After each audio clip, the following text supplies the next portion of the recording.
ബിസ്മില്ലാഹിർ റഹ്മാനിർ റഹീം. ഇന്നൽഹംദുലില്ലാഹി വസ്സലാത്തു വസ്സലാമു അലാ റസൂലില്ലാഹി വഅലാ ആലിഹി വസഹ്ബിഹി അജ്മഈൻ. അസ്സലാമു അലൈക്കും വറഹ്മത്തുള്ളാഹി വബറകാതുഹു.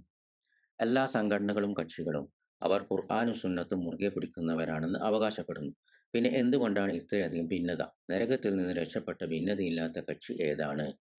കേരളത്തിലെ സമസ്ത, ജമാഅത്തെ ഇസ്ലാമി, തബ്ലീഗ് ജമാഅത്ത്, മർക്കസുദ്ദഅവ, കണക്ക് പ്രകാരം മാസപ്പിറവി നിർണ്ണയിക്കുന്നവർ, ഏത് സംഘടനയോ കക്ഷിയോ ആയിക്കൊള്ളട്ടെ, നിങ്ങൾക്ക് നിങ്ങളുടെ മതം എവിടെ നിന്നാണ് ലഭിച്ചതെന്ന് ചോദിച്ചാൽ അവർ മറുപടി പറയും, ഖുർആനിൽ നിന്നും സുന്നത്തിൽ നിന്നും. അപ്പോൾ ചോദ്യം ഉയർന്നു, എല്ലാവരും ഖുർആനും സുന്നത്തും അവകാശപ്പെടുമ്പോൾ എന്തുകൊണ്ടാണ് അവർ തമ്മിൽ ഭിന്നിച്ചത്? ഇതിന്റെ ഉത്തരം മനസ്സിലാക്കാൻ നമുക്ക് നബി സല്ലല്ലാഹു അലൈഹി വസല്ലമയുടെ മാർഗനിർദ്ദേശം നോക്കണം. നരകത്തിൽ നിന്ന് രക്ഷപ്പെടുന്ന കക്ഷിയെക്കുറിച്ച് വന്ന പ്രസിദ്ധമായ ഹദീസിൽ നബി സല്ലല്ലാഹു അലൈഹി വസല്ലം പറഞ്ഞു, ഞാനും എൻ്റെ സഹാബികളും ഏതൊന്നിലാണോ ഉള്ളത് അതിൽ നിലകൊള്ളുന്നവരാണ് നരകത്തിൽ നിന്ന് രക്ഷപ്പെട്ട കക്ഷി.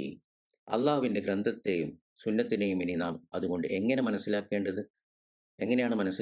അവ മനസ്സിലാക്കേണ്ടത് സഹാബികൾ റളിയല്ലാഹു അൻഹും മനസ്സിലാക്കിയതുപോലെ മനസ്സിലാക്കലാണ്. ഖുർആൻ അവതരിച്ചതിന് സാക്ഷികളായവരും നബി സല്ലല്ലാഹു അലൈഹി വസല്ലം നേരിട്ട് മതം പഠിച്ചവരും അദ്ദേഹത്തിന്റെ വാക്കുകളും പ്രവർത്തനങ്ങളും നേരിട്ട് കണ്ടവരും സഹാബികളായിരുന്നു. അള്ളാഹു അൽ ബഖറയിലെ 2:137 പറഞ്ഞു, നിങ്ങൾ വിശ്വസിച്ചതുപോലെ വിശ്വസിച്ചാൽ അവർ സന്മാർഗം പ്രാപിച്ചു. അവർ തിരിഞ്ഞുകളയുകയാണെങ്കിൽ അവർ കക്ഷിത്വത്തിൽ തന്നെയാകുന്നു എന്ന് പറഞ്ഞത് നബി സല്ലല്ലാഹു അലൈഹി വസല്ലം സത്യവിശ്വാസം സ്വീകരിച്ച സഹാബികളെയും റളിയല്ലാഹു അൻഹു ഉൾപ്പെടുന്നു. അപ്പോൾ നമ്മുടെ വിശ്വാസം നബി സല്ലല്ലാഹു അലൈഹി വസല്ലം സഹാബികളുടെയും വിശ്വാസത്തിൽ ഐക്യപ്പെടണം, ഭിന്നിക്കരുത്. ഭിന്നിച്ചാൽ അത് കക്ഷിത്വത്തിലാണ് ചെന്നവസാനിക്കുക.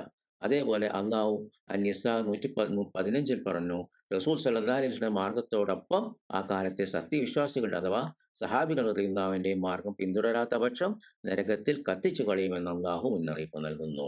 അതുകൊണ്ട് ഏറ്റവും സുരക്ഷിതമായ മാനദണ്ഡം നബി സല്ലല്ലാഹു അലൈഹി വസല്ലമയും അദ്ദേഹത്തിന്റെ സഹാബികളും റളിയല്ലാഹു അൻഹും മനസ്സിലാക്കിയതുപോലെ ഖുർആനും സുന്നത്തും മനസ്സിലാക്കുക എന്നതാണെന്ന് പരാമർശിച്ച ആയത്തുകളും ഹദീസും സൂചിപ്പിക്കുന്നു. ഇതാണ് ഖുർആനും സുന്നത്തും മുറുകെ പിടിക്കുന്നതിന്റെ യഥാർത്ഥ അർത്ഥം. അതാണ് ഭിന്നതകളിൽ നിന്ന് രക്ഷപ്പെടാനുള്ള സുരക്ഷിതമായ വഴി.